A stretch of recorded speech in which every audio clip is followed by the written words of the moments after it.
giving a talk today about my biggest failure as a designer. I'm a bit nervous, but I'm always really excited about giving talks. I'll share that failure with you later on today. First though, got a client day, meeting, work, let's rock and roll.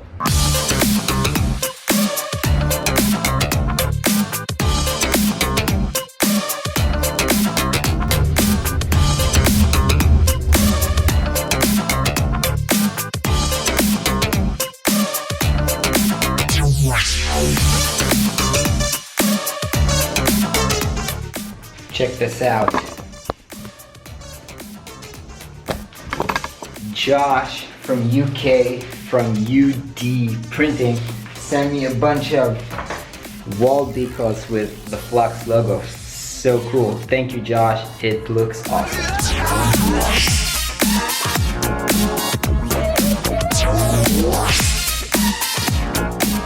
Alright, workday is over and I'm leaving to the event soon, but first I wanted to share with you guys kind of the story of my biggest failure. So here we go. 3 years ago, I got my biggest opportunity yet. I got into a great company called Anydo.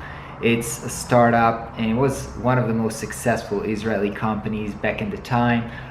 They have created a to-do app for an iPhone and Android, and it was super successful. It won awards for its design, and it was kind of one of the most hyped startups in Israel, and I got in to be their product designer. And not only that, I got a huge opportunity to design their new app, a calendar app.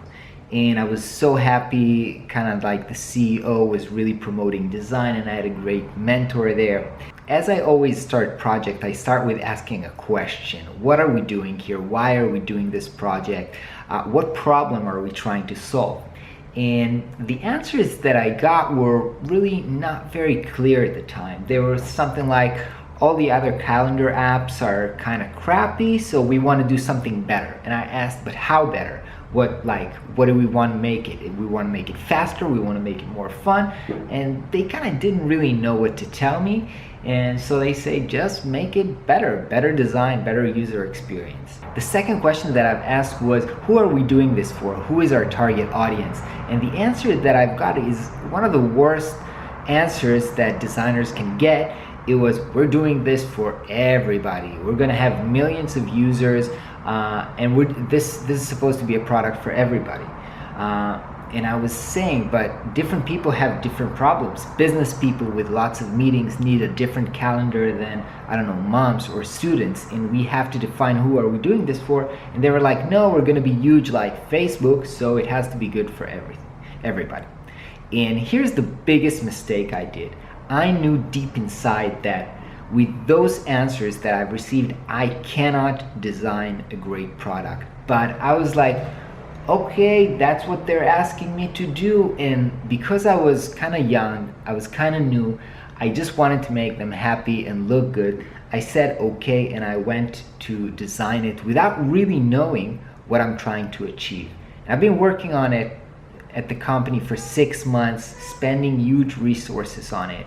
And we finally launched it, and there was a huge PR and lots of downloads. So, you know, at the beginning it looked like a big success, but deep inside I knew that this product is not really solving anybody's specific problem, and that it's got no real vision behind it. And that was actually my fault. I've created the product without a real vision, without trying to solve a real problem. And so eventually, after months, people started leaving it after they understood that it doesn't really solve their specific problem. It's just a nice to have product. And eventually now the company is not even updating it, so it's kind of, I think they're letting it die. And I really consider it my biggest failure, because I was working with a great team and I could do anything I want, but I didn't have the balls to say, no, I'm not creating just a cool product. I want to really define my audience. I want to solve a real problem. And I think a lot of designers do this mistake because they're trying to please their client or their boss, just like I did, and the result is just a bunch of mediocre products who are usually not that good. So my takeaway from this story is just to have, balls to say, no, we're not going to start designing this product until we have really good answers as to what are the problems that we're trying to solve and who is the audience that we want to solve it. Now, I will never start a project without really defining the answers for those questions. Right, gotta take a shower and leave. Some of you guys were asking to hear a little Hebrew in the vlog, so check this out. One of the reasons that I'm kind of nervous for this talk today is that in Israel I'm kind of known as the guy who was the designer of Anydo, and if right now I'm coming out and saying that my work there was a failure, then everybody might think that I'm a failure because that was like the major thing that I did. But every time I'm worried about saying the truth, then I know that it's probably an interesting thing and I should say it out loud, even though it's scary. Wish me luck.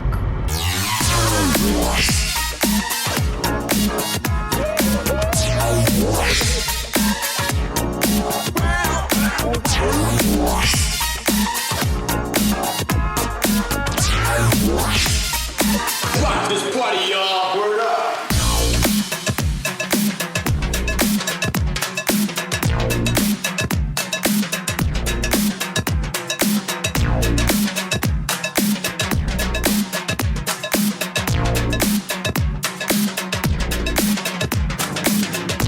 Alright, that went rather well. It seems people kind of appreciate you being honest and talking about your failures in a, I don't know, just real way, not trying to make it as if you're just cool or successful afterwards, but just saying, yeah, I suck as well. I did crappy stuff.